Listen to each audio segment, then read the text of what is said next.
All right, guys. Second generation Nissan Xterra. 3 minutes or less why you shouldn't own one. Bear in mind, I do love this vehicle, but for all you haters out there, we're going to provide you some haterade, or perhaps you're looking to buy one and you want to know what's up, what do you need to look out for, etc., etc. So we're going to cover that 3 minutes or less. Don't forget to like and subscribe. And apologies in advance, production quality on this is going to be about a 3 out of 10. Let's go. So I'm going to start with the good stuff. Leaf springs. Okay. You all know what they are. Now, these are absolutely known for cracking, and I lost one of mine on the trail. So, leaf springs, something to look out for when you're reviewing the car. Let's get out from under here, shall we? Rust in general, that's going to come as a bonus item for you, not on the list of the 5 things. These things are pretty solid in the frame, but overall they do have rust issues.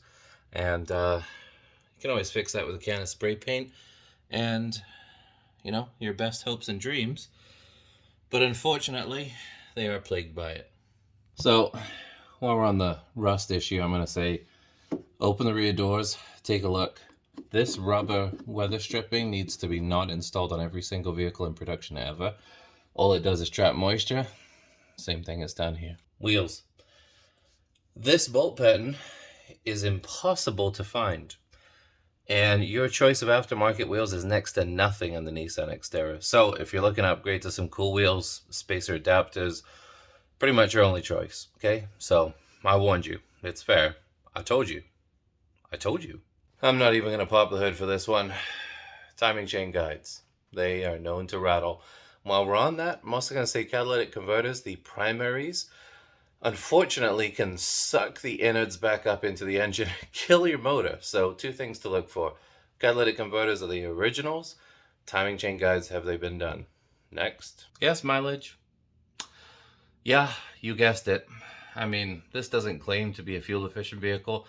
You should probably know that when you're buying one. It's 4-wheel drive. It's on a frame. It's not a unibody.